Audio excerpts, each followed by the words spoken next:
마태복음 17장 14절에서 27절. 어느 어머니에게 두 아들이 있습니다.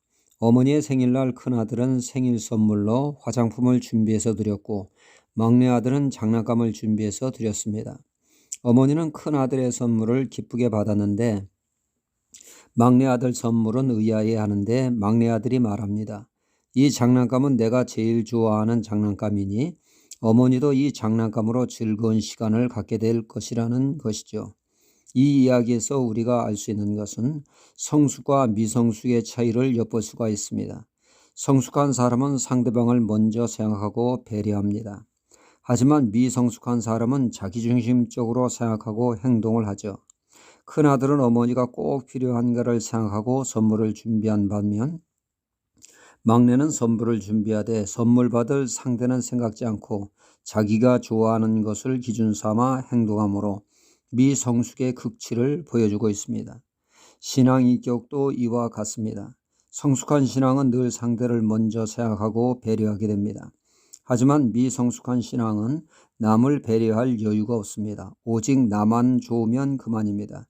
자기 편한 대로 살며 상대를 고려하지 않으니 불화가 있고 불편한 인간관계를 갖게 될 수밖에 없습니다. 물론 신앙생활에 있어서 우리가 한치도 양보해서는 안 될 본질적인 것이 있습니다. 가령 복음을 훼손시키는 일에는 목숨 걸고 복음을 지켜내야 합니다. 타협이 있을 수 없습니다.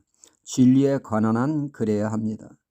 예수님이 유대인들과 잦은 충돌이 있음에도 안식일날 치유사역을 멈추지 않으셨습니다. 유대인들의 주장은 안식일날 쉬고 평일날 치유사역을 하면 누가 뭐라고 하냐? 왜 안식일날 아무 노동도 하지 말라는데 일을 하냐? 안식일을 지켜 쉬어라. 안식일을 지키라 합니다.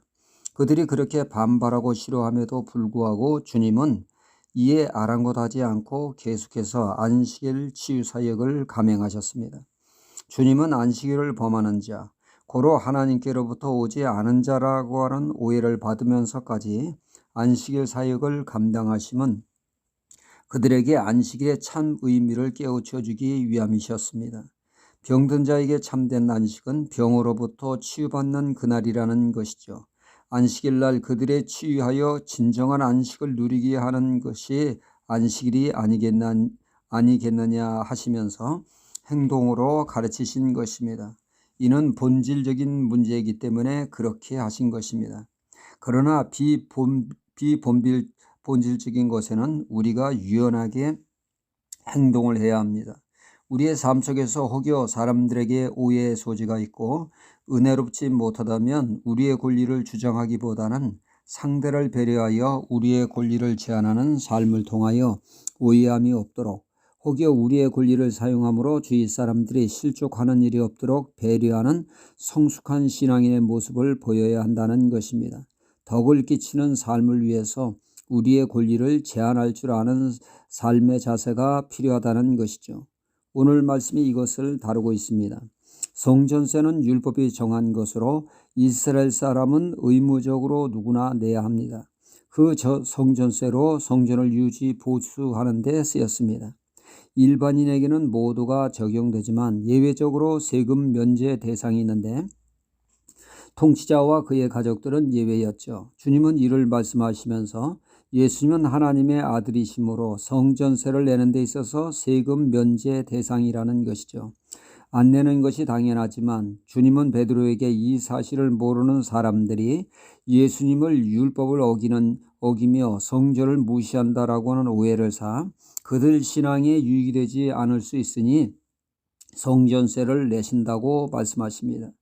그러니까 주님의 권리를 내려놓으신 것입니다. 고린도서에 보면 사도 바울도 이를 말하고 있죠. 당시 고린도에 있는 우상신전에서 우상에 바쳐진 제물이 넘쳐나 그 고기가 정육점에 유통이 되었습니다. 대다수 고기가 그랬습니다.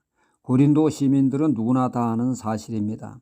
이 사실을 알고도 소위 믿음이 좋다는 사람들은 모든 것 하나님께 감사하고 먹으면 아무런 문제가 없다고 스스럼 없이 우상에 바쳐졌던 고기를 잘도 먹었습니다. 하지만 문제는 갓 신앙생활하는 시작한 초신자들에게 걸림이 되었습니다. 믿음 좋다는 그들의 모습에 시험거리가 되었던 것이죠. 덕이 되지 않았습니다. 이에 사도 바울은 답을 합니다. 물론 믿음 좋은 이들의 주장이 맞다. 감사함으로 먹으면 아무 하자가 없으나 이 행동이 덕이 되지 않고 오해를 사고 시험이 들게 한다면 나는 일평생 고기를 먹지 않겠다고 했습니다. 그러니까 사도 바울의 말은즉 남들의 오해를 사는 일이 있으면 우리의 권리를 제한하는 것이 성숙한 신앙이니요 은혜를 끼치는 삶이라는 것입니다. 우리는 늘 상대를 배려하는 신앙으로 오해를 야기시키는 것이 아니라 은혜를 끼치는 성숙한 신앙의 자리로 나아가야겠습니다. 할렐루야.